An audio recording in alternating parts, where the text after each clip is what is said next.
ये सराहनीय एक प्रयास मैं आप लोग की टीम का कहूँगा आइपा का कि इस प्रकार के राजनीतिक चेतना के जो कार्यक्रम हैं, ये बहुत देर से सही शुरू तो हुए। ये आप कर रहे हैं, मैं तो और अन्य जितने भी हमारे मीडिया के भाई-बंधु हैं, मैं उन सबसे भी निवेदन करूँगा कि इस राष्ट्र के निर्माण में आप लोगों की भी एक भागीदारी तय होती है, आप लोगों की भी एक ज़िम्मेदारी होती है। जैकलिफ यानी कि joint action committee for inner line permit system. Inner line permit system को ध्यान में रखते हुए हम लोगों ने इस संगठन का निर्माण किया। मैं तो इस संगठन में काफ़ी समय बाद आया। कुछ युवाओं ने उत्तराखंड को राज्य के बनने के बाद जब यहाँ की जो व्यवस्थाएँ नहीं सुधरी और हालात बद से बदतर होते गए, तो कुछ युवाओं ने सोचा कि कुछ ऐसे बदलाव की कोशिश की जाए, जिससे हम अपने उत्तराखंड को एक समृद्ध उत्तराखंड, एक सुरक्षित उत्तराखंड बना सकें। इस उद्देश्य से इस संगठन की स्थापना हुई थी सन 2016 में। नमस्कार, मैं हूं मयंक जोशी और आप देख रहे हैं आइपा। आइपा यानी all India progressive politics association. AIPA एक ऐसा मंच है जो प्रगतिशील राजनीति की बात करता है, साथ ही समाज से जुड़े मुद्दे भी उठाता है। आज हमारे साथ खास बातचीत के लिए मौजूद है सामाजिक कार्यकर्ता और जैकलिफ संगठन के अध्यक्ष दीपक जोशी जी। आइए उनसे बात करते हैं। दीपक जी, सबसे पहला सवाल कि जो आपका संगठन है जैकलिफ, ये क्या है और क्या इसके उद्देश्य हैं? नमस्कार, मेरा नाम दीपक जोशी है और जैकलिफ यानी कि joint action committee for inner line permit system. Inner line permit system को ध्यान में रखते हुए हम लोगों ने इस संगठन का निर्माण किया। मैं तो इस संगठन में काफ़ी समय बाद आया। कुछ युवाओं ने उत्तराखंड को राज्य के बनने के बाद जब यहाँ की जो व्यवस्थाएं नहीं सुधरी और हालात बद से बदतर होते गए, तो कुछ युवाओं ने सोचा कि कुछ ऐसे बदलाव की कोशिश की जाए, जिससे हम अपने उत्तराखंड को एक समृद्ध उत्तराखंड, एक सुरक्षित उत्तराखंड बना सकें। इस उद्देश्य से इस संगठन की स्थापना हुई थी सन 2016 में। उसके बाद हम लोग जन जागरण अभियान चलाते रहे, लोगों के बीच में अपनी बातें रखते रहे। इस संगठन के अंतर्गत जो मुख्य मांगें हैं वो है मूल निवास 1950, अनुच्छेद 371, इनलैंड परमिट सिस्टम और भू कानून। ये 4 मांगों को लेकर के हम लोग अभी संघर्षरत हैं और हम प्रयास कर रहे हैं कि इन 4 मांगों के ज़रिए हम अपने उत्तराखंड को बचा सकते हैं, ये हमारा मानना है। दीपक जी, आप लगातार सरकार के सामने अपनी मांगें रखते हैं, तो क्या आपको लगता है कि सरकार आपकी मांगों को लेकर गंभीर है? बड़े अफ़सोस के साथ कहना पड़ेगा कि कोई भी राजनीतिक व्यक्तित्व हो या कोई सरकारी कोई हमारा नेतृत्व हो, इन लोगों में जागरूकता की बड़ी कमी है या ये जानबूझकर इन मांगों को अनसुना करने का प्रयास कर रहे हैं। अभी मेरी माननीय मुख्यमंत्री महोदय जो हैं हमारे पुष्कर सिंह धामी जी, जब पिथौरागढ़ आए थे, बात हुई थी इस मुद्दे पे उनके साथ, तो उन्होंने आश्वासन दिया था कि हम वार्ता के लिए आपको बुलाएँगे, परंतु हमारे पास फिर कोई ऐसा आमंत्रण आया नहीं और न किसी अन्य दल ने हमसे ये जानने की या पूछने की कोशिश की आपके उद्देश्यों का उत्तराखंड के विकास में क्या योगदान हो सकता है। एकमात्र एक यूकेडी एक ऐसा दल अभी तक है जो हमारी मांगों पर अभी कार्य कर रहा है। दीपक जी, जो आपकी मांगें हैं, इनसे जनता को क्या फ़ायदा होगा या यानी उत्तराखंड को क्या फ़ायदा होगा इससे? देखिए, मैं स्टेप बाय स्टेप आपको बता दूं कि मूल निवास जो है, जब देश आज़ाद हुआ तो उस समय संविधान जब लागू हुआ, उसमें ये चीज़ें कही गई कि जो व्यक्ति इस राष्ट्र में जहाँ पर रहता है उसको वहाँ का मूल निवासी माना जाएगा। अब उत्तराखंड राज्य बनने के बाद मूल निवास की परिभाषा हमारे लिए बदल गई और उत्तराखंड में जो आज पर्वतीय क्षेत्रों के लोग हैं, जो सयाने लोग हैं, उनसे अगर आप पता करें तो उस ज़माने में एक बॉर्डर सर्टिफिकेट बना करता था, एक हिल सर्टिफिकेट बनता था, जिसका सरकारी नौकरियों में एक लाभ मिलता था, उसको बंद कर दिया गया। अभी मूल निवास को हटा करके स्थायी निवास कर दिया गया और बीच में हमने एक हरीश राव जी का एक समाचार पत्रों में कटिंग भी देखी थी कि 2000 में जो आ गए वो यहाँ का मूल निवासी हो गया। तो जो यहाँ पीढ़ियों से रह रहे हैं वो कहाँ जाएंगे? उत्तराखंड की जो संसाधन है, उत्तराखंड में जो रोजगार के अवसर हैं, इन पर पहला हक तो उत्तराखंडियों का होना चाहिए, जो मूल निवास के आधार पर तय होता।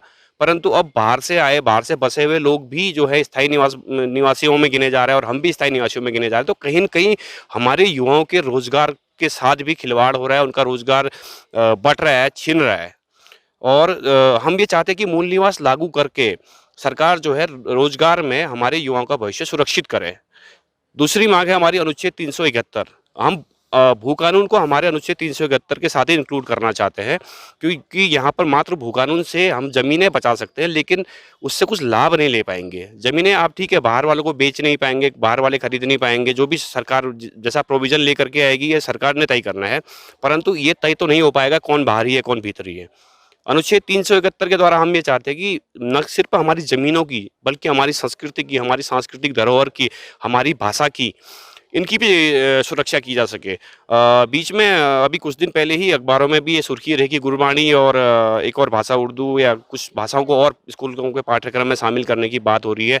तो ये नेताओं से मेरा ये प्रश्न है कि आप कुमाऊनी और गढ़वाली को इतनी तरजीह क्यों नहीं देते? इनको अभी तक भाषा के तौर पर स्थापित क्यों नहीं किया जा रहा है? क्यों ना हमारे बच्चों को हमारी मूल जो हमारी जो बोली है वो सिखाई जा रही है? इसलिए हम चाहते हैं कि अनुच्छेद 371 के द्वारा इन चीज़ों को सुरक्षित किया जाए। और तीसरी मांग जो है हमारी इनर लाइन परमिट सिस्टम। अभी कोरोना काल में आपने देखा होगा जब बाहर से लोग आ रहे थे तो उन लोगों को चेक पोस्ट पे अपना डेटा देना हो रहा था, अपनी कहाँ से आ रहा हूँ, कहाँ जा रहा हूँ, और अपने कोविड की रिपोर्ट वगैरह सारी चीज़ें सबमिट करनी होती थी। तो इससे क्या है कि सरकार के पास ये प्रमाणिक तौर पर दस्तावेज थे कि ये व्यक्ति यहाँ से आया और इसका घर यहाँ पर है, यहाँ जा रहा है। यदि कुछ कोई व्यक्ति की अगर रिपोर्ट जो है पॉजिटिव आ गई तो उसको तुरंत ट्रैक करके उसको कहा जा रहा था कि भैया आप पॉजिटिव हैं, आप आइसोलेशन में रहें, आप अपना ट्रीटमेंट करवाएं। इनर लाइन परमिट सिस्टम को भी हम इसी कॉन्सेप्ट में चाहते हैं।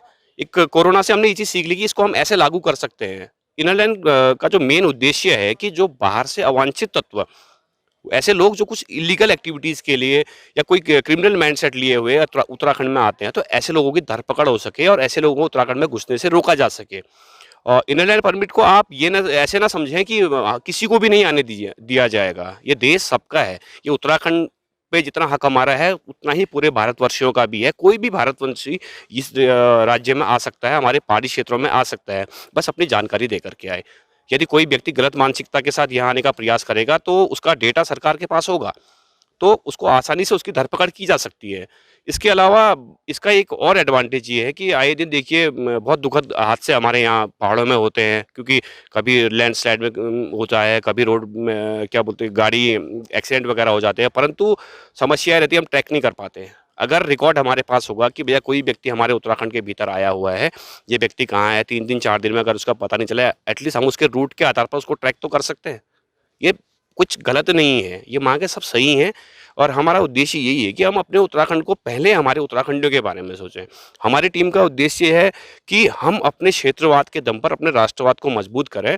हम अपने जितने भी उत्तराखंडी भाई-बंधु हैं उनसे ये निवेदन भी करते हैं कि आप लोग भी हमारी इस मुहिम से जुड़ें और अपने उत्तराखंड को हम इतना समृद्ध बनाएँ, तो अपने आप ही एक हमारा कंट्रीब्यूशन हो जाता है हमारे राष्ट्र निर्माण के लिए।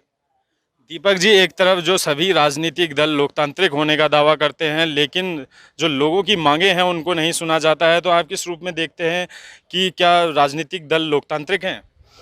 राजनीतिक दलों का जो मुख्य उद्देश्य होता है सिर्फ राजनीति ही होता है। वो ये नहीं कि प्रकरण सत्ता हासिल करने के लिए प्रयासरत रहते हैं। दल कोई भी हो, उनका दिल इतना बड़ा नहीं होता है कि वाक़ई में वो सामाजिक विषयों को सरोकार करते हुए, समाज की चिंता करते हुए इतना आगे तक इन चीज़ों को ले जाएँ।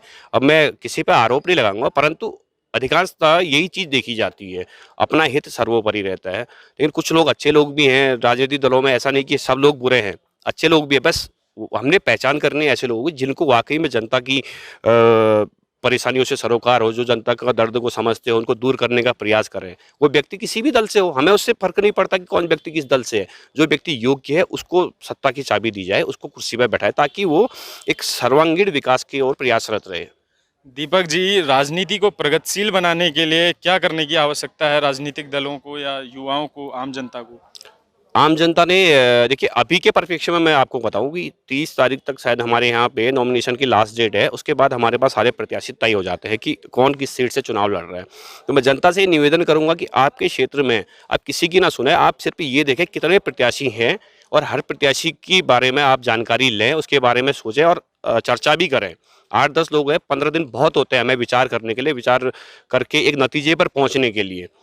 हम एक इस बार इस प्रकार का चुनाव करें, ऐसे लोगों को चुन करके भेजें हम अपनी विधानसभा में जो वाक़ई में उत्तराखंड के हितों के प्रति चिंतित हों और जिनको उत्तराखंड से ज़्यादा लगाव हो बजाय अपनी कुर्सी के।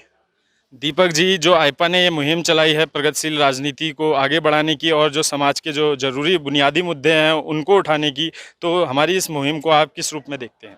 ये सराहनीय एक प्रयास मैं आप लोग की टीम का कहूँगा, आईपा का, कि इस प्रकार के राजनीतिक चेतना के जो कार्यक्रम में हैं, ये बहुत देर से सही शुरू तो हुए, ये आप कर रहे हैं। मैं तो और अन्य जितने भी हमारे मीडिया के भाई बंधु हैं, मैं उन सबसे भी निवेदन करूँगा कि इस राष्ट्र के निर्माण में आप लोगों की भी एक भागीदारी तय होती है, आप लोगों की भी एक ज़िम्मेदारी होती है। आप भी अपने टीआरपी को छोड़ कर के कुछ एक अलग बदलाव लाने के प्रयास करें और जो आपका दायित्व बनता है अपनी मातृभूमि, अपनी जन्मभूमि के प्रति, उसका निर्वहन करने का प्रयास करें। तो एक बेहतरीन राजनीतिक एक माहौल हम यहाँ पर अपने राज्य में, अपने देश में तैयार कर पाएँगे। दीपक जी, आईपा से बातचीत के लिए आपका बहुत बहुत शुक्रिया। तो ये थे जैकलिफ संगठन के अध्यक्ष दीपक जोशी जी, जो अनुच्छेद 371 और मूल निवास के मुद्दे को लेकर आंदोलनरत हैं, और इन्होंने उनका कहना है कि राजनीति को प्रगतिशील होने की ज़रूरत है और साथ ही जनता को भी सोच समझकर अपना प्रत्याशी चुनने की ज़रूरत है। आईपा की इस मुहिम से जुड़ने के लिए हमारे चैनल को लाइक करें, सब्सक्राइब करें, शेयर करें और बेल आइकन भी जरूर दबाएं।